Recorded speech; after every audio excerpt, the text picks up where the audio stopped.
Hi.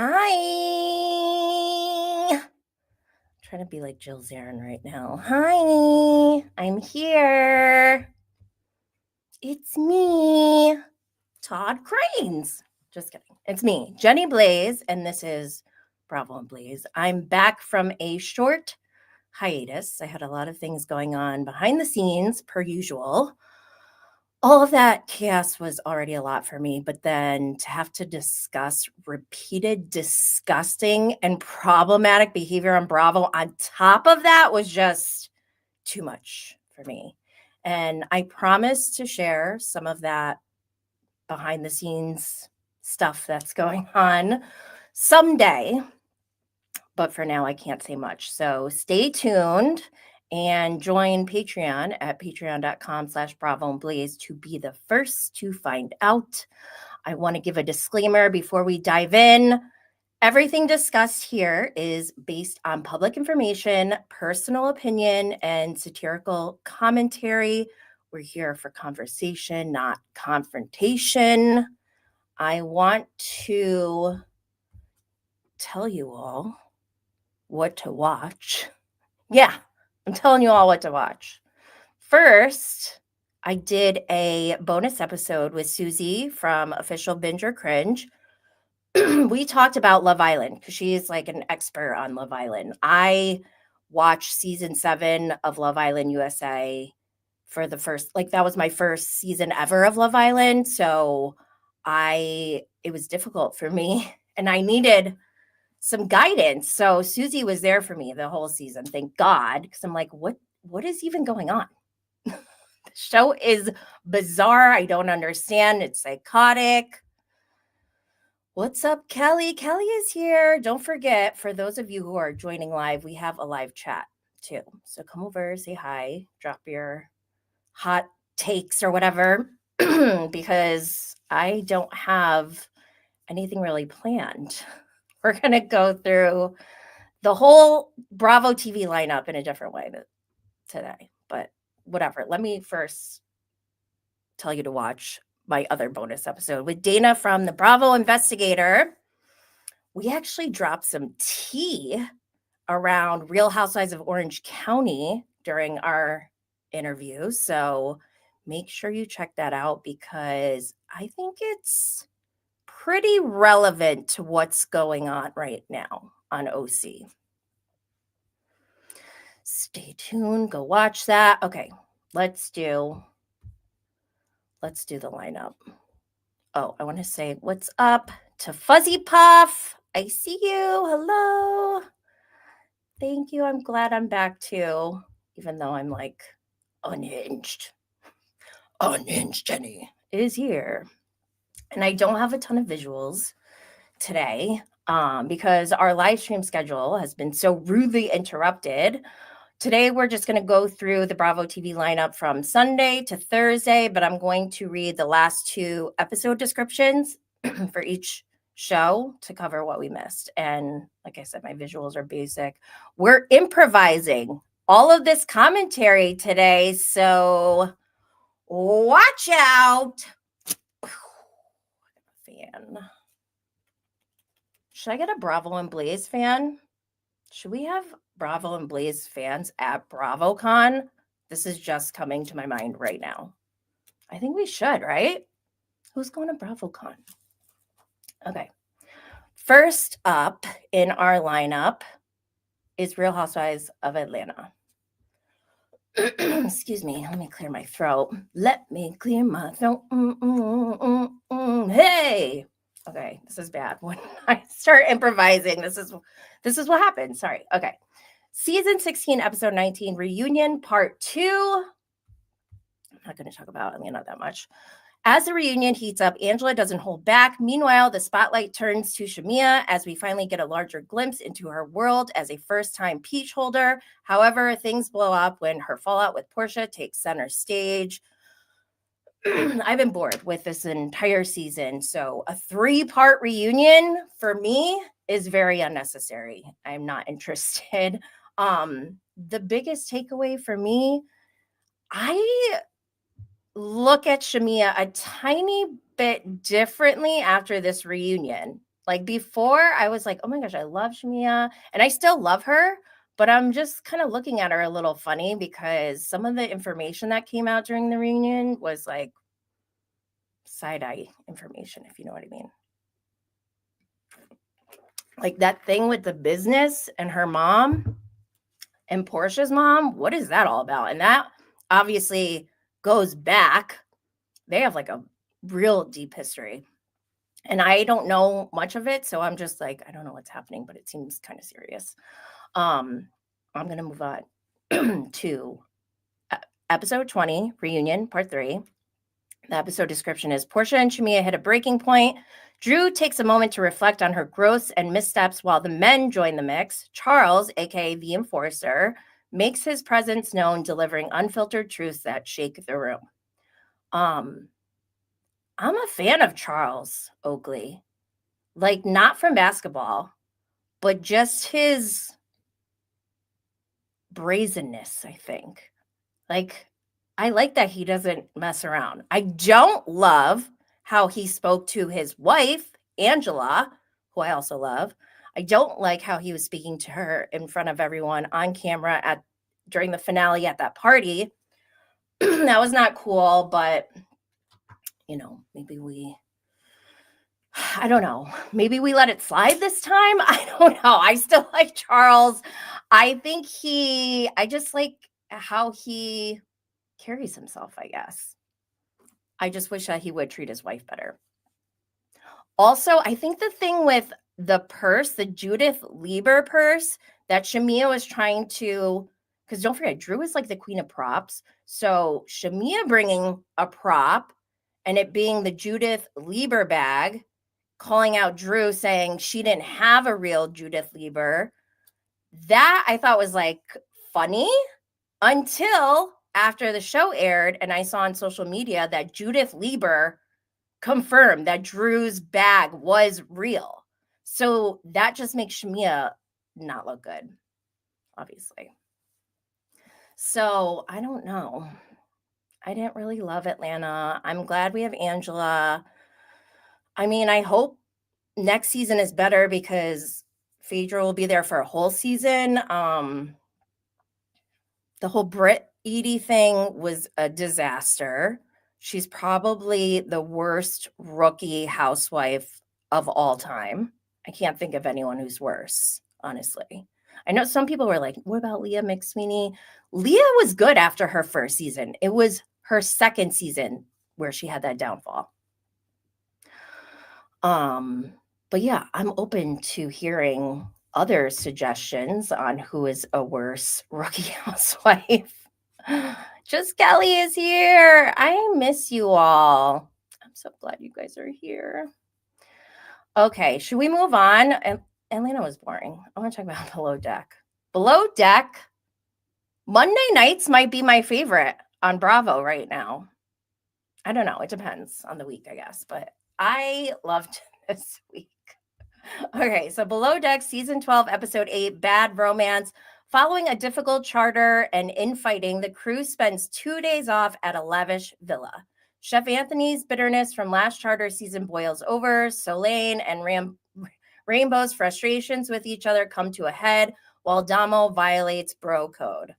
Okay, so this was not a normal Below Deck episode. It was more like Love Island, because don't forget Soleil was on Love Island. I don't know if it was UK or a different country. I'm not sure, but she's giving off very much Love Island vibes because she's making out with everyone. She's like, I don't care. It means nothing. She's like naked in front of everyone. And like, I do love that for her. I do. But I think sometimes that needs to be contained because it was a little bit too much. Not so much in episode 8, but in this week's episode 9, I was like, okay, I've had enough of Soleil being like this. Like, I get it. You're fluid, you're flirty, you are just fun and carefree, but not everyone is like that. And it's okay that you're like that, but you have to be aware of other people's situation. It feels like basic respect to know if somebody may be in a relationship with somebody else. Like maybe you shouldn't go and have a meaningless kiss with them because it may be meaningless to you, but not to them and not to whoever they're dating. I feel really bad for Barbara. And I actually really like Barbara now because she was like, when Solane kissed Jess in front of everyone, and that was on Jess. Jess should not have done that. She just caved. And I was worried about Barbara, like, oh, how could you do this to Barbara? But Barbara was like, she didn't get upset. She didn't turn into like, oh my God, she's acting crazy. Like, what people try to paint women as when they're wronged. She was just like, that, that sucks. And it actually makes me like look at Jess. Like, I think she said, did she say she was grossed out or something? It was kind of harsh, but so valid and so honest. I have no choice but to stand. So I love that. I love Barbara now. What else happened on that during that weird episode? Oh, Rainbow and Solane have I really like Rainbow. She scares the shit out of me. Like I would not want to be left alone with Rainbow. Not that I am saying she would do something to me, but like I don't know. From hearing her history, all the trauma she has that she clearly hasn't healed from, and how she tries to push it down, and she does everything to try to cope with it, but she has these moments where she just loses it, has a panic attack, or she has a hot mic moment. That was a top tier scene. And again, I have no choice but to stand. I love Rainbow. She went off on Solane and it was so raw, and I don't know. It was much needed. It was finally some steam getting released, and I love that for her. So, mwah. Love Rainbow. Okay, let me read the next one. Okay, this next episode is wild. Season 12, episode 9, A Holiday in Handcuffs. Despite a rocky start to their stay at the villa, the crew is determined to have a good time. Solane's wandering eye gives Kyle pause. Oh my God, Kyle is still butthurt over Solane. Like, she's made out with 5 people since you. Get over it. Jess looks to lock Barbara down, but Solane is constant temptation for her. The crew heads back to St. David for their next charter, which may be their most turbulent to date. Okay, so I'm glad that we're back to working this week in this episode, and we have new charter guests who are from, I thought they said they were New Yorkers first, but then later when things started to go downhill, they're like, she's a Jersey girl. So I have to rewatch that to see if they were calling themselves New Yorkers first and then switched it to New Jersey after they were like, we're not with her. But these people seem fine at first, but one of the charter guests, the primary charter guest, Kelly from Jersey, apparently, she gets hammered, and she gets sloppy, and she's like, I hate food. I just want to drink. I wonder if she was blacked out already at that point, if she remembers that. And I would love, they should record the reaction of people on the shows watching themselves back when it's this intense, because I would love to see Kelly watching herself back. She was so wild. She's like, I want a banana boat, banana boat. And she goes down. She's the only one there. They're all like, Captain warns them. It's like, incoming. They're like, copy that. She refused to put on a life jacket. And so she jumps in the water after Captain Carey was like, you must wear a life jacket. You have 2 options. And she just went in. She's like, I lived in Hawaii. As if that is some kind of certification to swim in the ocean drunk, but whatever. She's like, I've been swimming in Hawaii since I was born or some shit. And then she even goes, catch me if you can. She's swimming. Jess has to go in after her. I cannot believe this. I had flashbacks to Captain Lee with Dolores, who jumped in the water. I think Dolores jumped in at night, which was different from Kelly. Kelly went in during the broad daylight. But Dolores was something else. Dolores was like, I won't jump in. To Captain Lee, he's like, don't do it. She's like, okay. And then she went in anyways. And he's like, all right, you're off the boat in the morning. So Dolores gets taken off on the tender, dives into the water off the tender. I'm sorry, that is so unhinged, but kind of legendary behavior. I like Dolores a lot more than I like Kelly. Kelly was a mess. She starts getting aggressive. There was like, she wasn't there. There was like a monster, a demon living inside her in that moment because her face, it was nuts. She kind of looked like Ozzy Osbourne, actually. But she starts screaming, Democrats, Democrats, Democrats. I almost peed my pants at that point. I'm like, oh my gosh. But then at one point I was like having anxiety watching this, and she's going up. She's like very aggressive with Captain Carey, and he looked a little bit nervous. I was like, what is about to happen? She goes, yeah, we need to talk. He goes, yeah, we need to talk. And he walked in front of her down a hallway towards one of the guests' quarters or rooms or whatever. He walks in first. And I was like, that kind of like threw me off. I was like, I would never do that, because then I would feel like, oh my gosh, I'm the one who's cornered if I'm not like, if my back isn't to the hallway. So I would never do that. And I was like, oh no, Captain Carey, what are you doing? But then she followed him into the room, and right away he turned right back out of the room and shut her in the room.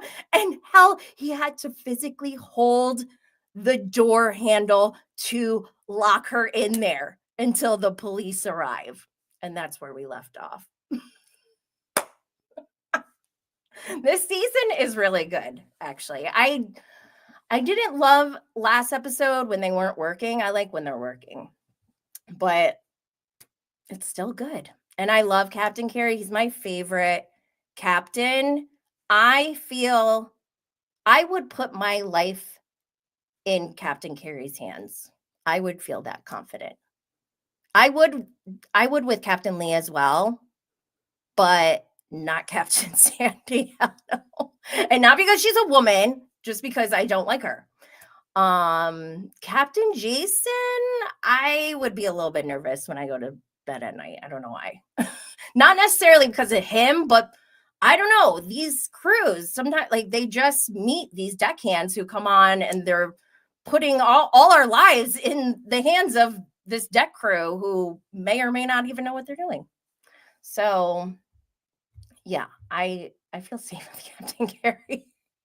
Also, Captain Carey is so good with excursions. I was going to say extreme, but I don't know if they're like that extreme. Some of them are extreme. I asked him what his favorite excursion was, and he showed me like this little submarine that looked like the Titanic submarine. And I was like, are you kidding me? I'm going to like have a panic attack just looking at that picture. You're nuts. But my favorite excursion that they ever did, and it was on Below Deck Adventure before he took over Below Deck. It was their first season. Remember, they were in like a cold climate. I don't remember exactly where, but they did one of the guests' trip. They did like this bike ride down this mountain that was so beautiful. I was like, oh my God, I need to do that someday. That is on my bucket list now. I gotta figure out where they went. We have not paid by anyone here. I feel like this is the same as a virtual hug or a real hug. What else? Fuzzy Mom said when she started throwing pillows, I died. When did she throw pillows? Did she hit anyone? Once he locked her in the room and he was like, he had Damo even come over. He's like, I need you to hold this. This is your job right now. Imagine that's your job, is to hold this drunk woman in this room, in this cabin, until the police arrive. And then imagine you get kicked off a yacht and go to French Caribbean island jail. What's that like? I'd be a little nervous. Okay, anything else on Below Deck? Love it, love it. Can't wait for next week. I wonder what the cops are going to say if they're like, we've never seen anything like this. Or if they're like, we see this all the time. I don't know. Which actually they were saying, the guests were saying that to Fraser, was it? They're like, you see this all the time. They were trying to make themselves feel better. Like, no, lady, we don't normally call the police on charter guests. Oh my gosh. Okay. The McBee Dynasty, one of my other fave shows right now, but not because I love these people. I do love them in certain ways. Like, I ride for Galena. Galena all the way, Team Galena. And even Kala, I don't agree with everything she does, but I'm going to ride for her because my disgust for Steve Sr. and Steve Jr. and Cole outweighs, the cons of women. I feel like any negative things about Galena or Kala could somehow be traced to, like, it's because of the men. Something that they've done, I'm telling you. For Steve Sr., for sure, he drove Galena crazy. Like, he's the worst. Okay. Oh, Fuzzy Puff said she was throwing pillows when she was on the next level and they were walking up the stairs. Kelly! Oh my God, drunk Kelly. Is she on social media? Is she the only one that lives in New Jersey? Okay, back to the McBee Dynasty. Okay, we're on season 2, episode 4, Day Drinkin'. When Steven suspects Galena of drinking on the job, he plans a mediation with Masha in the hopes of ending their feud and getting the business back on track. Even though they're still broken up, Steven invites Kala on a family trip to the Ozarks, and she accepts with her own agenda in mind. Like I said, Galena drinking, it's because of Steve Sr. He emotionally abused her, mentally abused her. Like, the whole dynamic of, this is an HR issue.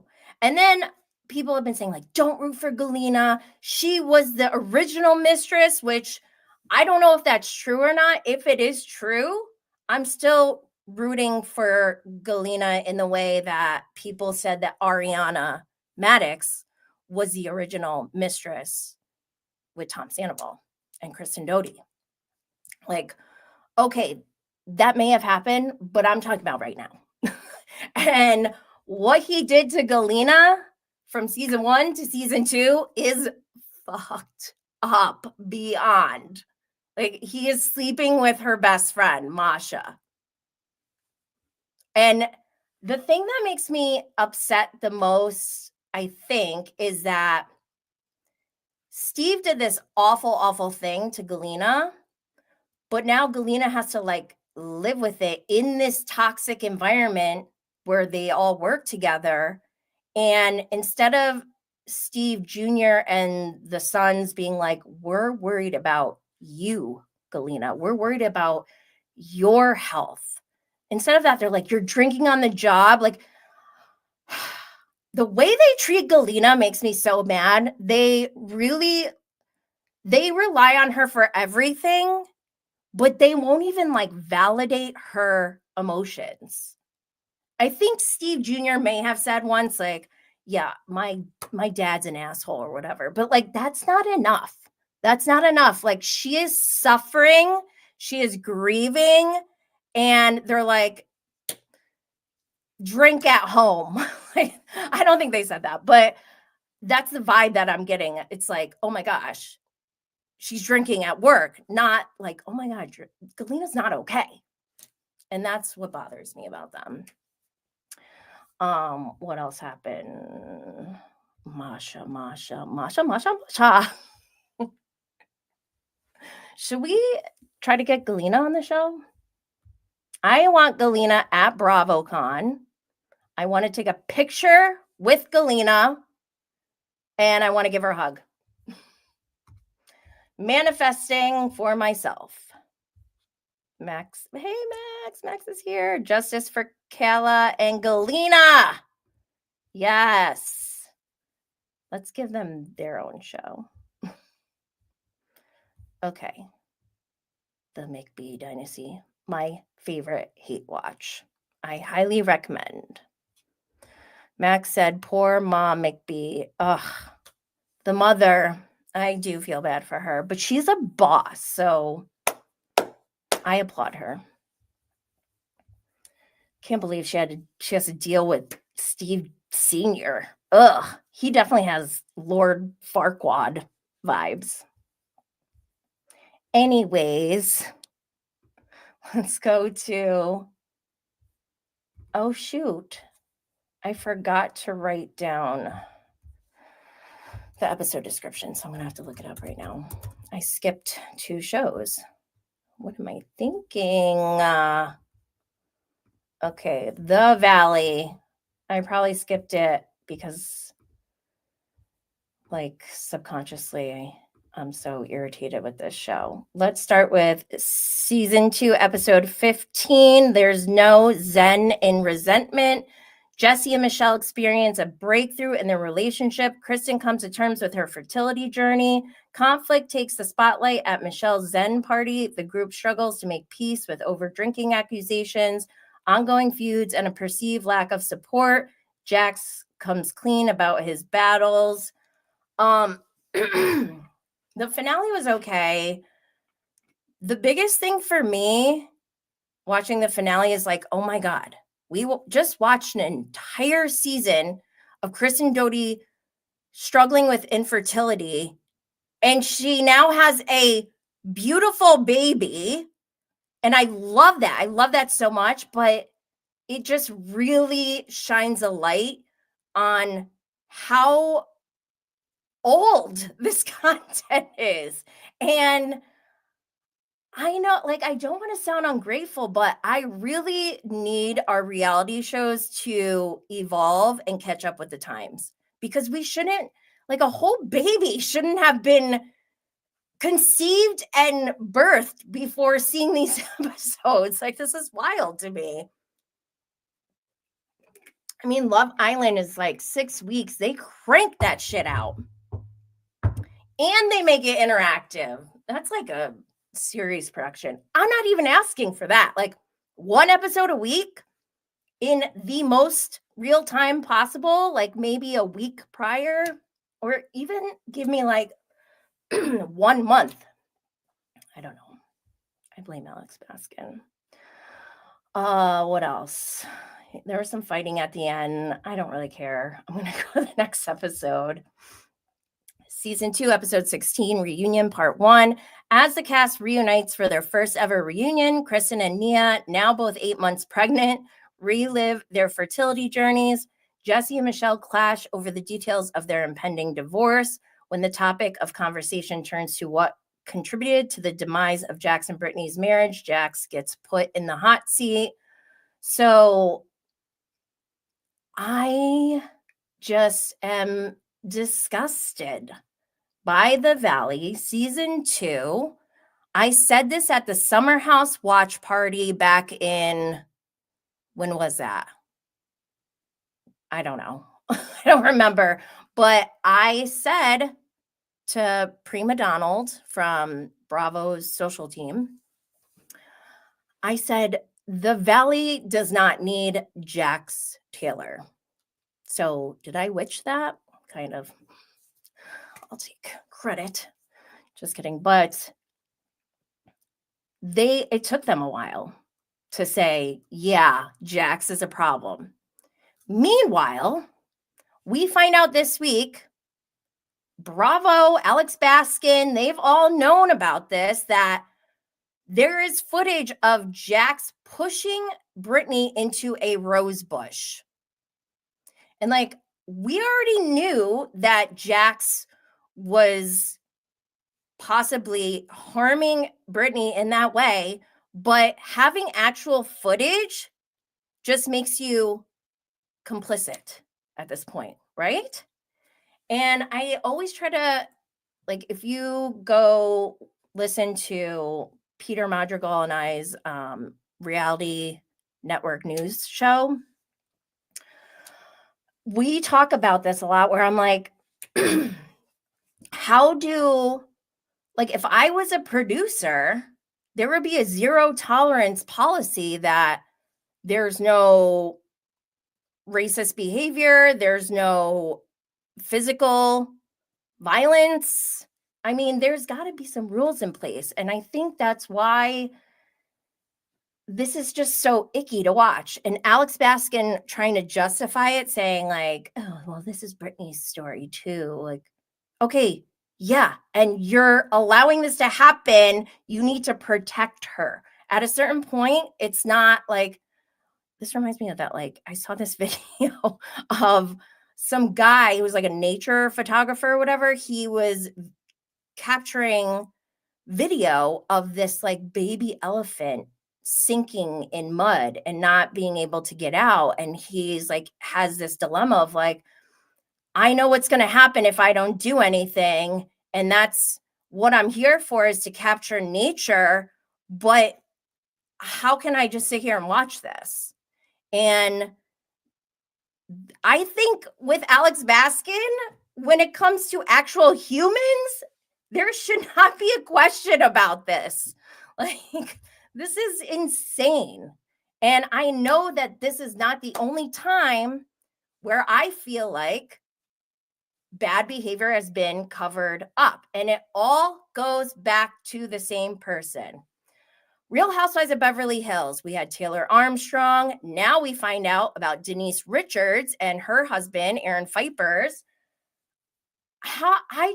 It's hard for me to believe, if I was producing a reality show and I was working with people in their homes daily for an extended period of time, I feel like you would get some kind of sense of something going on, right? And like, I don't know, I wouldn't be able to sit there and just like let it happen and be like, okay, we're clocking out for the day. Hope you're still here tomorrow. Or, you know, like, how does he sleep at night? It's so bizarre. And then, so we got Real Housewives of Beverly Hills. Don't forget, Vanderpump Rules is a spinoff of Real Housewives of Beverly Hills. Vanderpump Rules, we've heard accusations of James Kennedy physically assaulting Kristen Doty, and that Bravo tried to brush it under the rug. I don't know if that's true, but if it is, it's gross. Also, all throughout Scandival, I was very loud about this. Clearly, I was very loud during Scandival. But did production know that this was going on? And if they did they help enable them to sneak around behind Ariana's back? Like, at what point do you intervene? And maybe like in a cheating case, it's not, that's like a little bit more gray, I feel like, because nobody's like physically getting harmed. But I don't know, just like morally, ethically, for me personally, if I was running the show, I'd be like, I don't know if I can sit here and watch this. Maybe that's why I'm not a reality TV producer. I don't know. What do you all think? Wait, and then also, I'm not done with Alex Baskin. Well, we're going to talk about Real Housewives of Orange County after we go through some of these shows. So we'll get there, but don't forget, it all comes back to Alex Baskin enabling and platforming bad behavior for years, decades. Okay, let's go to Next Gen NYC. I'm really sad that this is over. My Nepo babies. Nepo baby. They hate me because my daddy is rich. And I'm like, God damn, leave me alone. Okay. So there were only 8 episodes. Episode 8, gutter balls and breakup calls. Tensions linger as the group heads back from Jersey, with Riley calling out double standards and Amir dropping a bombshell. Brooks finally steps out of Meredith's shadow. At George's bowling event, Ava's loyalty sparks confrontation. A flash forward reveals a shocking twist that leads to a living situation nobody saw coming. Okay. Thank you, Max, for reminding me that this is DJ Meredith Marks' show. I love it. I love DJ Meredith Marks. I love everything about this show because it has, well, for one, I like the New York City vibes. 2, we have Nepo babies. We are on our next generation of reality TV stars who grew up on camera. That's crazy. That is so awesome. I love it. I'm all about like learning about the impact of reality TV on society, but also for each person individually who goes on TV and like their experience, because it's weird to have a parasocial relationship. Like it's weird for me, and I don't even have that many people watching. So I can't imagine on that scale. And then your whole life, that's a lot. So yeah, at this finale, the biggest thing that came out of this for me was Omar is a disgusting human being. And the reason why I say that is because Georgia gave an update. She's like, yeah, Omar, my boyfriend, he told me he would take care of me financially and I didn't have to worry about anything. So we were traveling together. And then we got into a fight in Singapore and he cut me off financially and left me stranded in Singapore. But while he left Georgia stranded, he did have the audacity to also have all her stuff packed up and sent to Charlie's. What? That is diabolical. That is so gross. And we come to find out, I don't have all the visuals and all the extra media to show you guys, but I saw many social media clips that gives us more information about Omar, because don't forget, Amira said to Google, so people started Googling. Apparently he ran some kind of like investment scheme out of his, this is alleged, by the way. Don't quote me. I'm just commenting. Apparently he was like, there was some scheme where he was doing this out of his dorm room at Yale and got in trouble for it and is known now for like doing these weird kind of shady crypto things. But also don't forget, Charlie was seen at the actual crime scene of where the New York City crypto torture incident took place. Apparently someone told me that Dylan was also seen there. I don't know about that, but there's scandal going on there. I think Charlie is an awful person. He turned off his comments on Instagram, so you can't say anything to him. He also took himself off the group chat. So I don't know if he even wants to be on the show anymore. I don't think him and Georgia are living together anymore. I kind of do want him to come back though, in the equivalent of a friend of RHOA. Like, he doesn't need to be a main cast member, but we do need to see what has happened. Did the cameras change Charlie? The thing I love to see with a second season is how everyone on the cast has been impacted by the parasocial activity that goes on with being on a show, because it can really change some people. And like Wes Wilson, for example, he turned into the demon that he always was, but we never knew. Or we thought he wasn't that way, and turns out he was all along. He fooled us. But yeah, people like that, I feel like we could see if that happens to any of these people. I don't see it happening with like Ariana, Riley, Gia, or Brooks, or even Amira, because like they're used to that life. But who knows with, and I don't think Hudson would either. Like, I just adore Hudson. He is just the sweetest. I love him so much. But who knows with Georgia? She's a loose cannon. I like Shy. He's cool. I don't know though. We didn't get to see enough of him. Ava, I could see this affecting Ava, because don't forget, Ava's had some scandal behind the scenes since the show started airing. Her father filed for bankruptcy. She was evicted from her $10,000 a month apartment in New York City. There's a lot going on there. And then also her mom is Rachel Roy, I believe. And that is allegedly Becky with the good hair. Like, I'm scared to even go down that route, because I just want to thank Beyonce.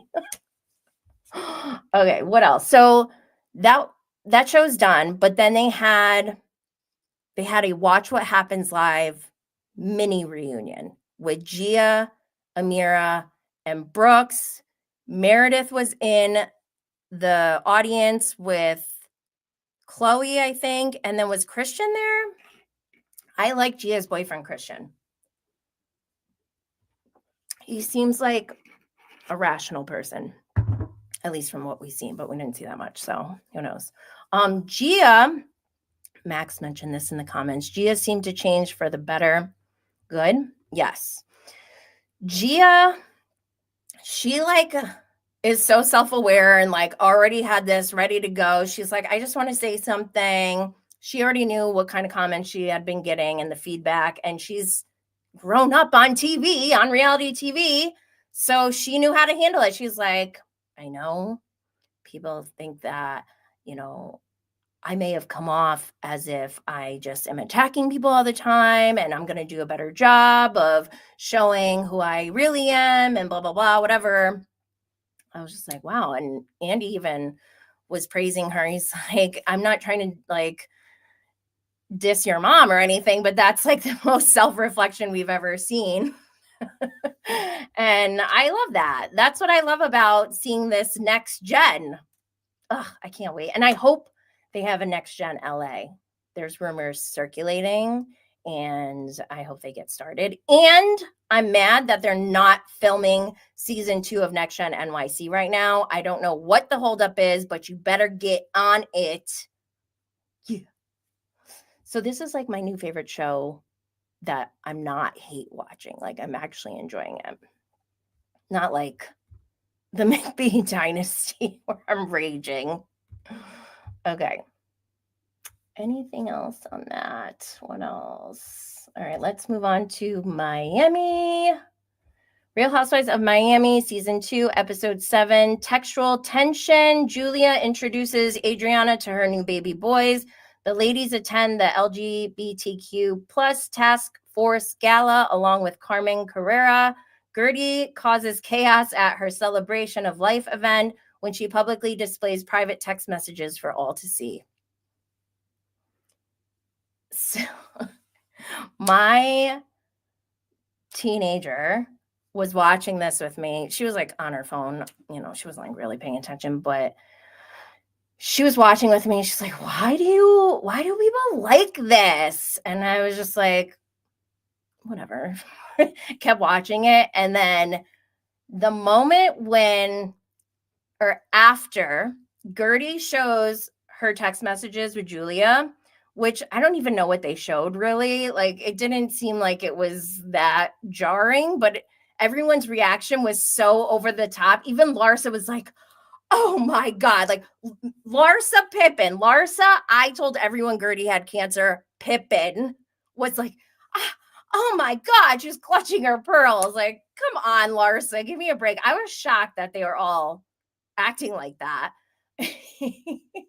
But then they cut to Gertie, who's got cotton candy, and she's like doing a photo shoot. And I could not stop laughing. I almost started to cry and I paused it. I took a picture. I was like telling my kid, this is why. This is so hilarious. Like, I just love Gertie in that moment, living her best life. So unbothered. I loved it.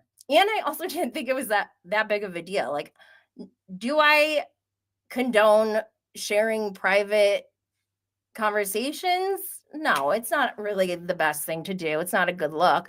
But if you need to clear your name in some way, like, and that's the only way, sometimes you gotta do it, I guess. I don't know. At that event, probably not necessary, but Gertie was saying, like, it's a celebration of life. She's a cancer survivor. I cannot be mad at her for anything right now. Like, I was dying. It's like, go Gertie. Really didn't think it was that bad, especially after Julia threw a glass of water on Gertie, which is battery. It's not assault. And don't take my word for this because I'm not a lawyer. This is not legal advice, but I'm pretty sure it's battery. And if I was Gertie in that moment, I would have got up immediately, walked to the nearest police station or drove to the nearest police station because no, I don't know if Gertie like thought about that at all since it happened. I just like that crosses a line for me personally. If someone threw a drink on me, I'd be like, oh, hell no. I'm going to the police station right now. I am filing a report, incident report. Hey, Nicole. So yeah, I didn't think that was a big deal, but everyone's like, This week's episode was hilarious. Season 2, episode 8, Dueling Yachts. Dr. Nicole checks back into Miami. Love seeing her. I was wrong about Dr. Nicole. I was very skeptical of her when she first came on because this was coming off of like Jen Shaw going to prison and me being like traumatized from new people and me like, why aren't they checking people? So I was like very skeptical of her. But then she totally won me over and I am obsessed with her. I love her so much and I miss her. And seeing her this week just like made me feel so good. I was like, oh, thank you. Thank you for bringing her. I hope she comes back. I really do. So send her love if you are someone who does that. Julia questions Adriana's loyalty in the wake of the celebration of a life event, while Gertie faces backlash for her actions. Okay, so I'm totally with Adriana when Julia pulls Adriana for a chat. She's like, I didn't really like that you didn't stick up for me or blah, blah, blah. And Adriana was spot on. She goes, I don't know her exact words, but she said throwing a drink on someone is way worse than showing text messages. And I agree. Like, Julia, are you insane? You should be lucky that you don't have charges against you right now. That was insane. I'm still mad about it. But while Gertie faces backlash, ridiculous. I love that Gertie stood her ground and said, I'd rather be a lonely lioness than a following sheep. And yes, same. Should I do this? This is what all the young kids do. Don't ever do that again. Okay. What else? Larsa and Kiki host an overnight yacht trip, but some drunken antics around the boat. Okay, number one, why is Kiki Barth not a full-time housewife? I fucking love her to death. She is my favorite, or one of my favorites. I also love Lisa Hochstein. I think they're my two favorites, Lisa and Kiki. But anyways, Kiki used to date the owner of some yacht clubs who she like calls. They had a yacht big enough for everyone, but like something happened. So she got two smaller yachts. I love that. Go Kiki. I love her. Since they had two yachts, they had to split the group, obviously. So Larsa and Kiki are picking who they want on their yacht. And it was so hilarious because they're like, no, this one. Oh, let me call and you can take her. I just loved that so much. It was so funny. What else? Adriana was wasted. And I don't normally cheer for drunkenness and that kind of stuff, but like Adriana was so funny to me. I love a funny drunk when it's safe, like I don't want people hurting themselves or like being sick over being drunk or anything like that. But when they're funny like that, oh my gosh, it's so entertaining, especially as someone who doesn't drink anymore. It's like, I don't know. It's just like, nom, nom, nom, nom, nom. Give me more. I want to see more, but not like in a bad way. I don't like seeing drunk people fighting or like getting abusive or whatever. If somebody's drunk and they're crying, that could be entertaining. Like Michael Michael from Southern Hospitality. I loved when it was his birthday. He was crying. He was like, I just love you guys. He's so cute. Love him. So yeah, Adrienne was wild. Oh, I have to talk about what she said. So she's going off about Marisol, would not stop. It was just vomit, diarrhea of the mouth from Adriana. But she had me dying when she goes, you and your knees, your old wrinkly knees. I could not stop laughing. It's still funny to me because literally, okay, I like to do yoga. And when I'm doing downward facing dog, I always look at my knees. And I've noticed with time, obviously, I'm like, oh my God, are my knees getting like wrinkled? Like it's bizarre. This has gone on in my head before this episode even aired. And I'm like, oh my God, now that I think about it, when I look at like older people, their knees are usually very wrinkly. So I should like try to prevent that. And how do I do that? I don't know, put more sunscreen on. So literally this summer, I have intentionally every day when I go out and put sunscreen on, not every day, but when I do, I have been double dosing on my knees. I've just been like going hardcore on my knees. So when Adriana said that, I was like, she knows how to get her. Oh my gosh. If someone said that about my knees, I don't know, I might cry.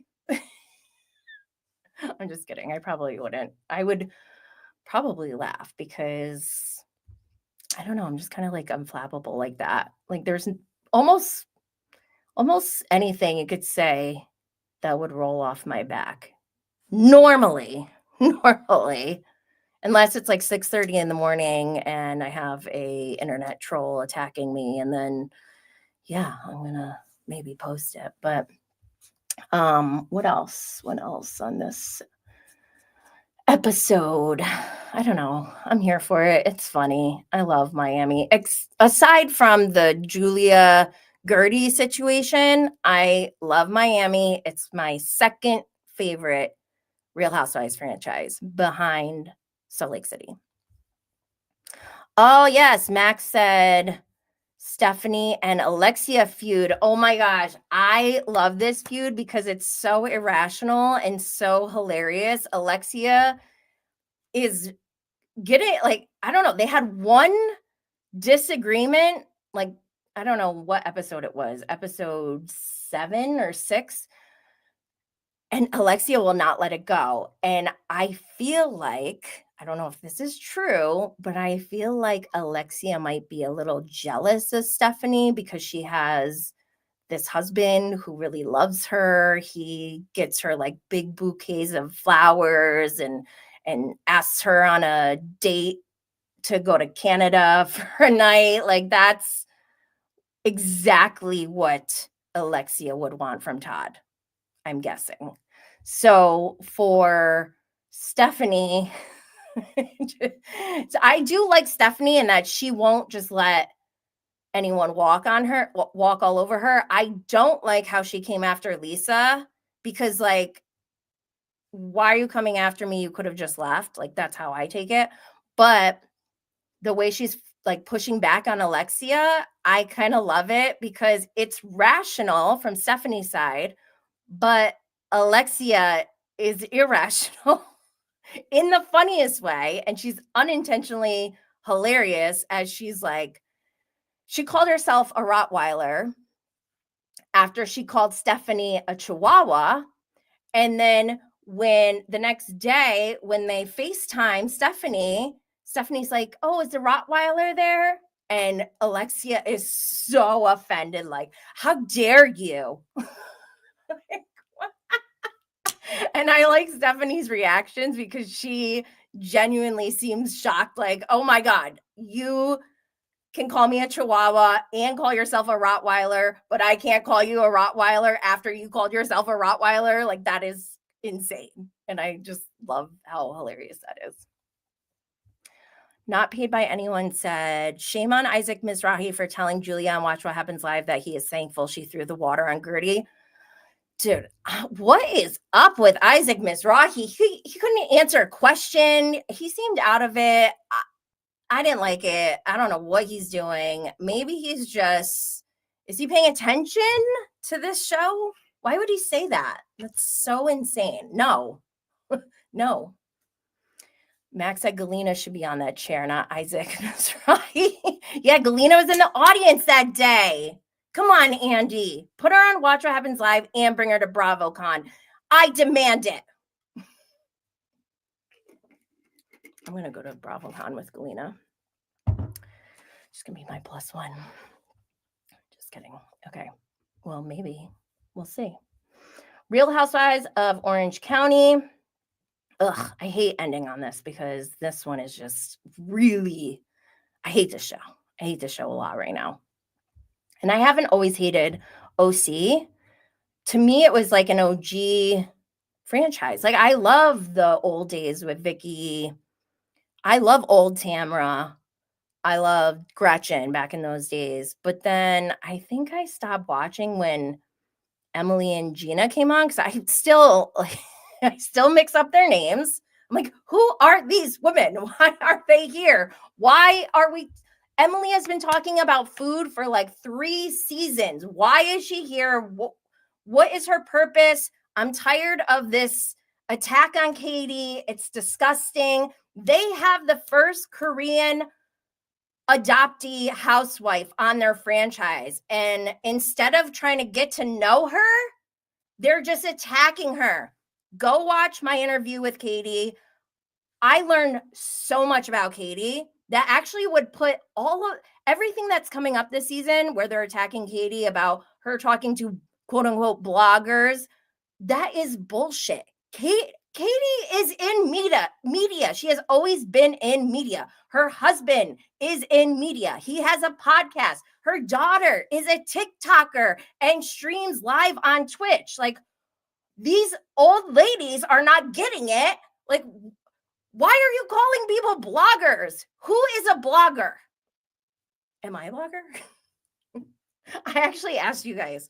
I did a poll on, actually, I only asked on Instagram stories. Am I a blogger? And it was 50-50. See, that means that nobody knows what is a blogger. Okay, the word blogger originated from somebody who writes a blog. What is a blog? A blog is text that you publish on the internet. Okay, well, guess what? That term came before social media, and now everyone can comment. So, are we all bloggers? And then you have some people who are YouTubers, like Up and Adam. I would say he's a YouTuber. But then you have people like, I'll go with his nemesis, Zach, who I love both of them, by the way. So whenever I hear about them fighting, I'm like, oh my God, no. But then you have like Zach, he's a podcaster. Then you have like Steph with the deets. She's a TikToker. Then you have the Bravo Derm. He's a tweeter. He tweets. So are all of these people bloggers? I wouldn't call them a blogger, but these people do, these women. And it's weird to me because if we're saying that all of these content creators are bloggers, then Tamra, you are a blogger. I don't even hate Tamra the way that some people do. I know a lot of people hate Tamra, but like I don't even hate her because I look at like her entire career on media or in media and her evolution from being a housewife to not being a housewife to starting her own podcast, then launching her own podcast network where she's onboarding new podcasts under her podcast network. So, where is the line? Like, I just feel like you can't, for me personally, when I started Bravo and Blaze, I felt 100% comfortable showing my face, saying that I didn't know what to call myself, actually. I was like, I have a Twitter account and like an Instagram account. But then that turned into me starting my podcast. And so now I guess I would call myself a podcaster. But I knew with 100% certainty that I would never in my right mind think that it would be normal or authentic for someone like me to have this background and then become like a housewife or even go on any reality show. That to me seems like a conflict of interest because, or maybe it's not, I don't know. And maybe other content creators, podcasters, YouTubers, whatever you want to call us, like maybe some of them feel that way, but you also have to remember that like this generalization of bloggers, that is such a big umbrella. Like we all have different motives. We all have different goals. We all have different purposes for what we do. And I'm sorry to break this to you. I think I've said this before, but like my purpose is pretty selfish and it's not like monetary. It really is like for my mental health because that's why I started Bravo and Blaze. It was during COVID. I was home with three kids and no connection to the outside world. Everyone was home watching Bravo. I'm like, I need some kind of mental stimulation with other adults. So that's how I started tweeting because I'm like, oh my God, this is so fun. I get to like watch my shows when they are airing, when all these other people are seeing it for the first time and we all get to react together. It's like as if we're watching it together in the same room. I loved that. But then I started to learn the landscape and see like, oh, there's some people who like, they just post memes or some people are really creative and have a lot of talent and like they can draw really great. They have their own style.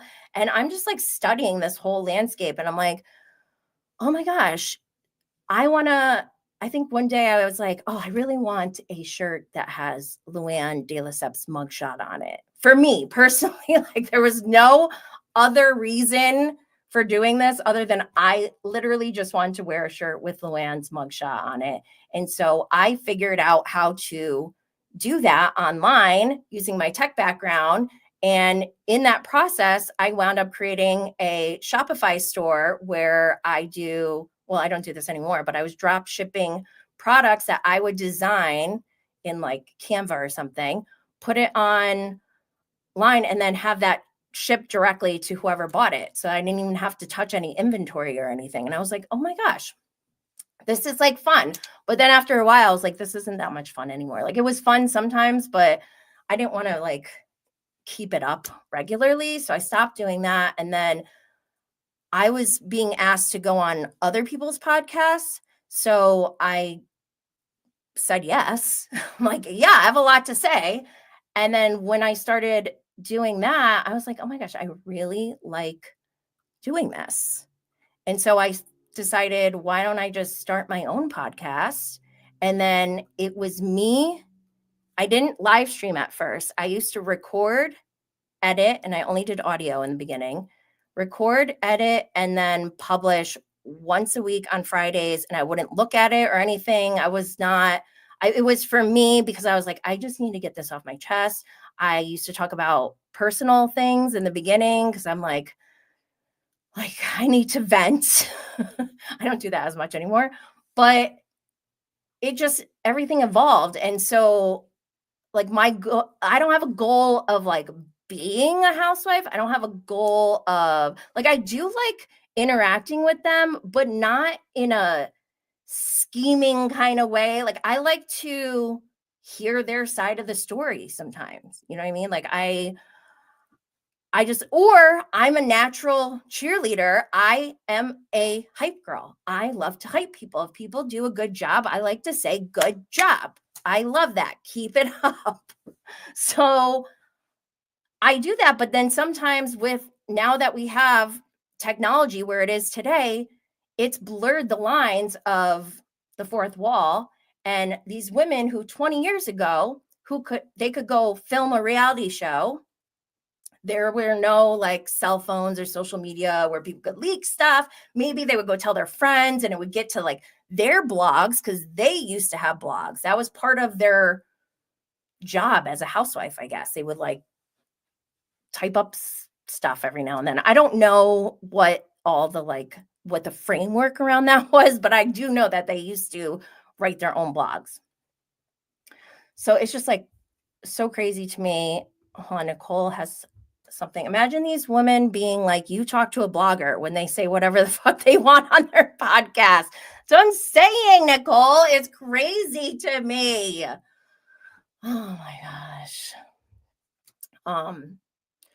So yeah, I can't even take anything they say seriously from day one, episode 1 of the season, because of how they're spinning things. And I don't like to be a part of the mess. I don't like to spill tea. I don't even like really interviewing Bravo Lebs anymore because that toxic part of it, like I don't want that. Like I just want to come here and vibe and chill and like smoke some weed and whatever. But I don't know. It's just things have gotten too far. And I don't want to ever try to take anyone down. So it's not like me trying to take anyone down, except Gina, because of her glam, which is offensive. She needs to go. Like, do not show up on my screen like this anymore. I've had enough. And I can't even imagine what Gina's scalp looks like up close. Gross. But anyways, Tamra, I'm not trying to pick on her, but it's like also, it's so easy. I mean, her logic makes no sense. Her reasoning makes no sense.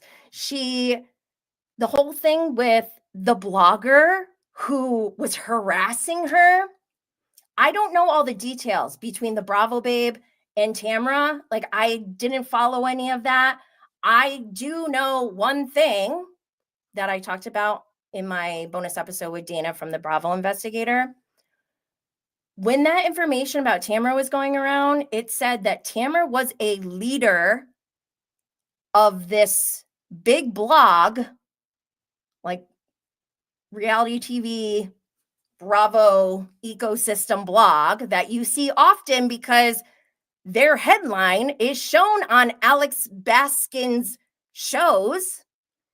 We don't see things like People Magazine, Us Weekly, do we? Okay. No, we see blogs. So, and it just so happens that one of these blogs that is consistently shown on the Real Housewives of Orange County is the same blog that had Tamra's name down on it on this third-party website. It was like Zoom Info or something like that. And Tamra's name was there. That doesn't necessarily mean that that is fact because it was there, but I went and checked it because the same information was sent to me. I could have been the one who posted it and Tamra threatened to sue me, but Tamra had no case to sue anyone because that was not defamation. Nobody doctored that. If she wants to sue anyone, she could maybe talk to Zoom Info where that information was displayed and say, why is my name showing up as the leader of this blog? And by the way, since that happened, her name has been removed.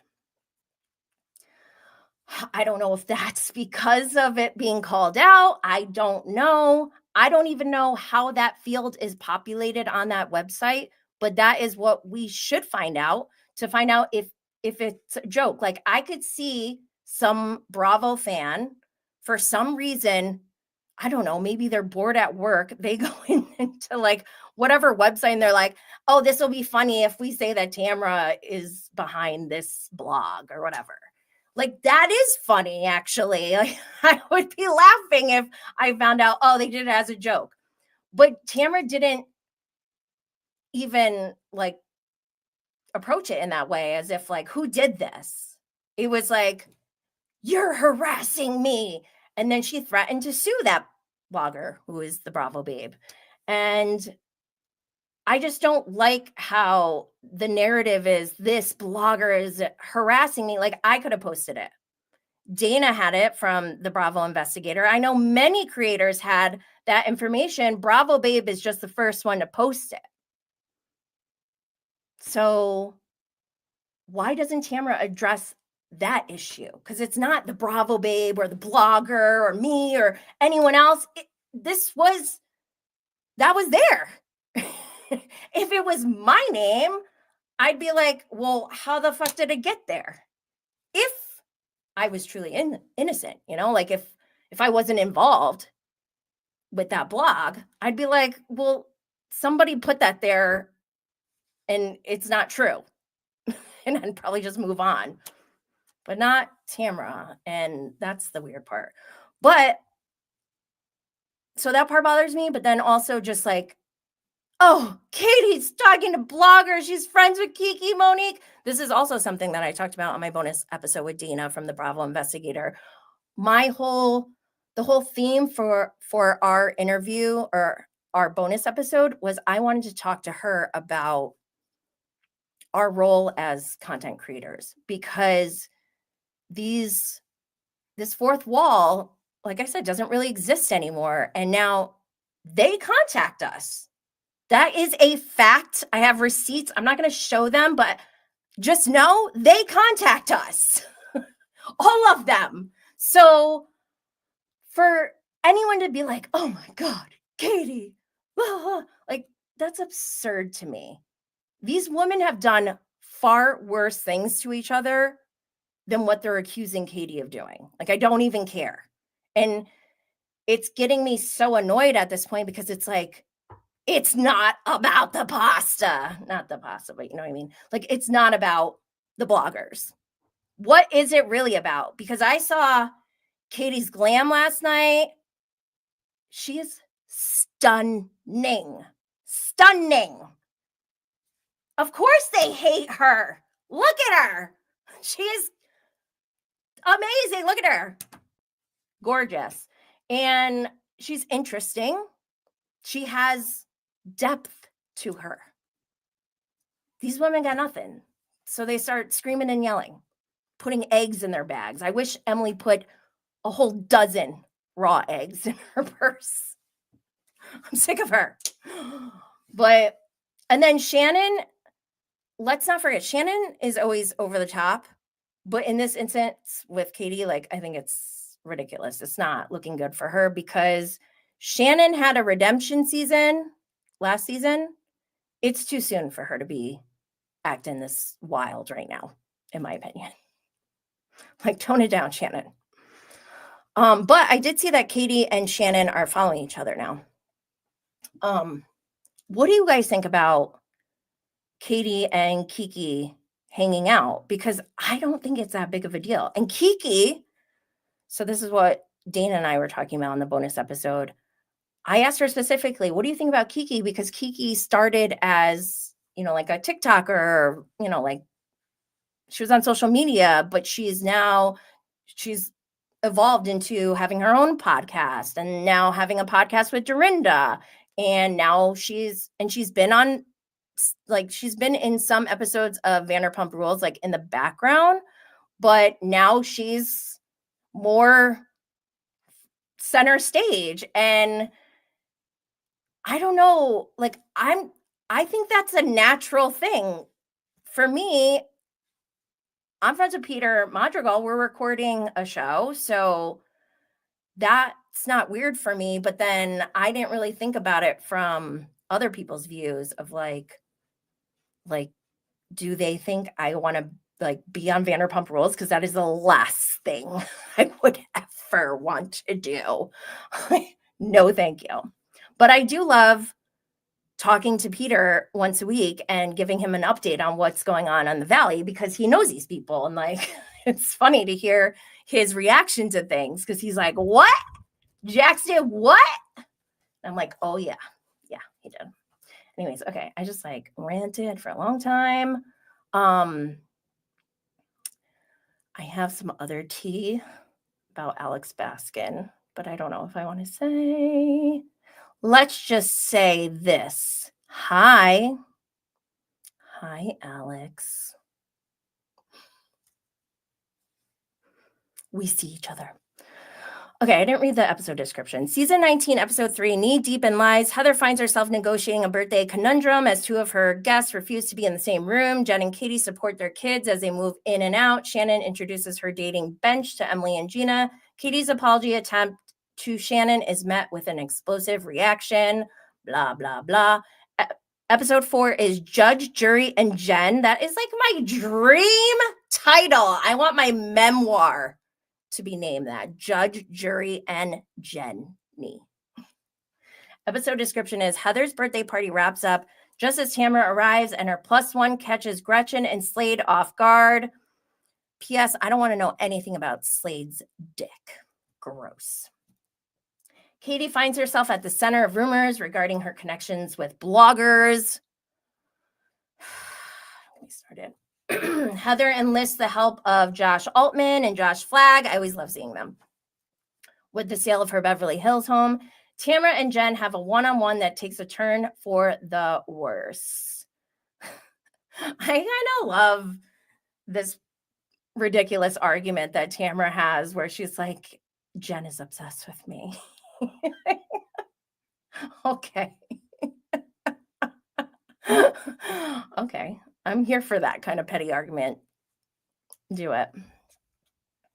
Let's see what you all are saying. Fuzzy Puff said Baskin needs to bounce.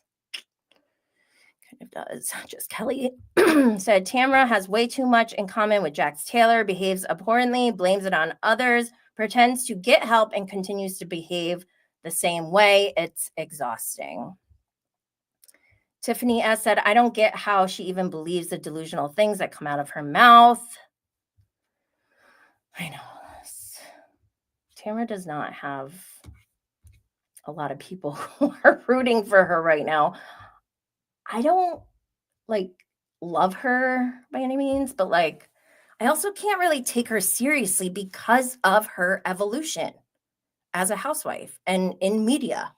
Like it doesn't make sense for me for someone on that side of the fourth wall, quote unquote fourth wall, to jump over to our side. It's weird. And it's also weird when they care about what we say. Why is that so funny to me? Like, it's one thing to be like, I want to know what, the general consensus is, but like to actually get mad at one person who's commenting and be like, I'm going to sue you or shit is wild. I don't know. You guys tell me, is the analogy that I have in my mind accurate for you all? And my analogy is it's as if we're watching a play in real life, in the same theater or whatever. The people on the show, they're on stage and we're just in the audience watching. And it would like, to me, it's the equivalent of, okay, let's say I'm watching in the first row and they happen to see, somehow they can see what I'm writing on a piece of paper that I'm showing to the person next to me to be like, what is wrong with them or something like that. And then that person on stage seeing what I write in the first row, stopping what's going on, coming down and being like, look what she wrote. Look what she wrote. How dare you? Like, that's crazy to me. That seems like it goes against the natural balance of this ecosystem. What are the rules? Somebody tell me. I've been dying to know for a long time. Nobody will ever tell me. I just want to know. But yeah, Lisa said, isn't Tamra a blogger? By their definition, we believe so.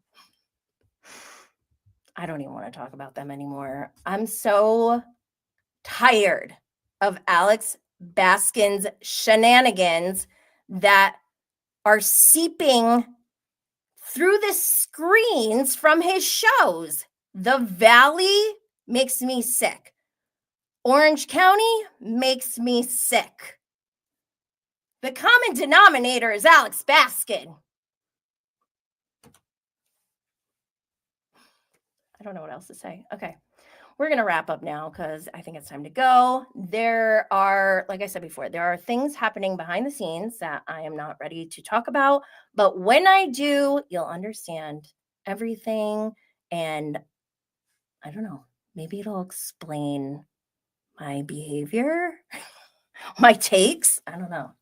Make sure you're subscribed on YouTube, following the podcast, and signed up at bravoandbleeds.com so you don't miss what's coming next. I want to give a huge thank you to everyone who showed up live. I see you and I appreciate you. We're live every Friday at 12 p.m. Eastern, so mark your calendar. And until next time, stay lit, y'all.